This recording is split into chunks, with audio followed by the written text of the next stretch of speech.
What is going on, Dolphins fans? Welcome to the Fins Up Network. It's Ben Morgan, and Mike McDaniel's media availability just wrapped up on Monday afternoon.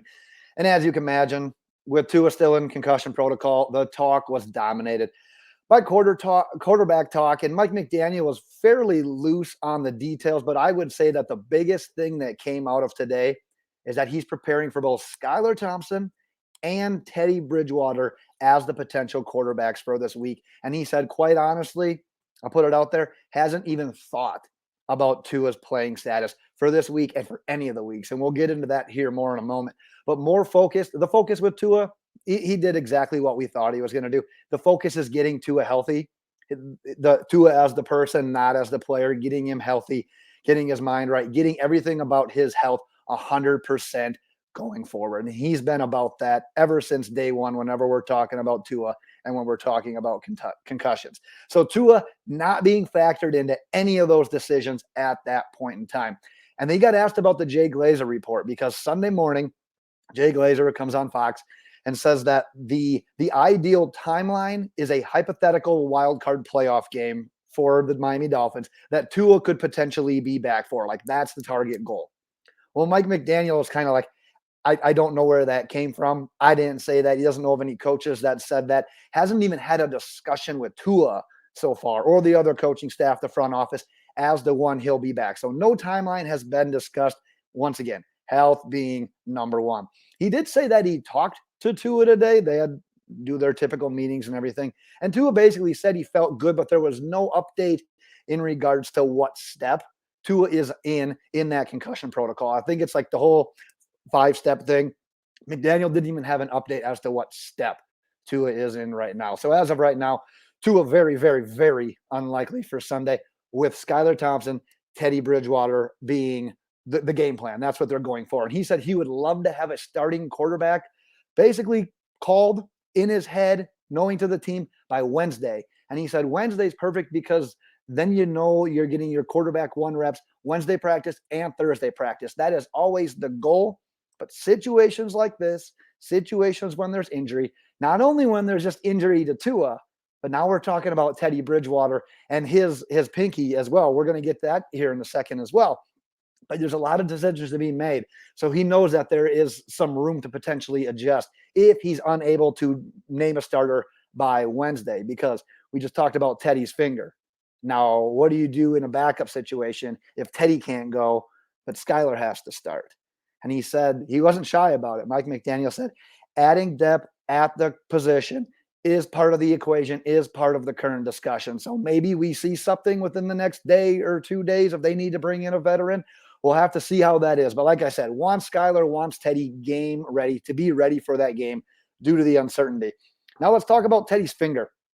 Did confirm it's a dislocated pinky on the throwing hand. It's not broken. And as the swelling goes down, hopefully throughout the week, they'll be able to make a better determination as to where he is. Because Teddy even thought, there's a chance I can come back into this game on Sunday when they were playing New England. Ultimately decided not to put him back in. Said that when that decision was kind of made, it was already like 3rd and 10. So throwing Teddy into that situation seemed less than ideal for a guy that was going to make his first throw with the pinky. Ultimately didn't decide to put him back in. But Mike McDaniel also talked about the other injuries. Kendall Lamb. So Armstead out, Eric Fisher's out. We got Greg Little in the mix. Kendall Lamb is in the mix. Well, Lamb goes out. So now he doesn't think Kendall Lamb's even going to be ready for this Sunday against the Jets, which makes Teron Armstead's availability all the more important moving up. Lamb is dealing with an ankle injury, doesn't look like he'll be ready to go against the Jets. So they asked him about Armstead, about Bradley Chubb, about Xavier Howard, about all those guys that couldn't make it. McDaniel said a lot of them are true game time calls. Unfortunately, it didn't go the right way for them on Sunday, so hoping for better results this week. But, man, we need to, because what do we back down to then? Greg Little? And what happens if something happens to him? We are so damn thin on that offensive line. It's crazy. And he had talked about Xavier Howard's injury as well, and happened at practice, just natural competing in practice, collision of knees, didn't go his way. So just another super unfortunate injury, because we took Xavier Howard out of the secondary. And it's not like the secondary played bad, but when you got Crossan and you got Kohu and you got Igbenogany and you're rolling out all these reserves, all it takes is one play. All it takes is a miscommunication on a touchdown that we'll talk about here in a second. All it takes is a flag on Crossan who murdered the wide receiver. When you don't have your depth, when you don't have your typical starters, that kind of stuff happens. I'll wrap up here with some final things here. Kind of asked him about his mindset on such a roller coaster of a season. And I was super intrigued by this question because I personally wanted to know, how should I be dealing with this roller coaster? And I'm sure you guys are feeling the same way. And he kind of gave some coach speak in this one. You got to avoid the woulda, coulda, shouldas. You can never play that game. The message to the team, this is where the coach speak comes in. Jets is the focus. We're playing the Jets this week. We got to pay attention to there.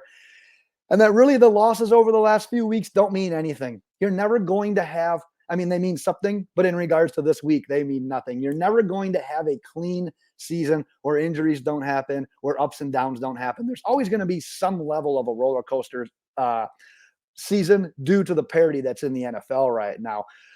But he ended with this. He said, I don't think how hard it's been recently is going to give us any sympathy points against the Jets. You're not going to show up on the scoreboard, so you don't worry about it. Focus on this week. I want to talk about this last thing here because I talked about that Patriots touchdown where there was the confusion by Duke Riley. Should I be covering Jacoby Myers? Should it be someone else?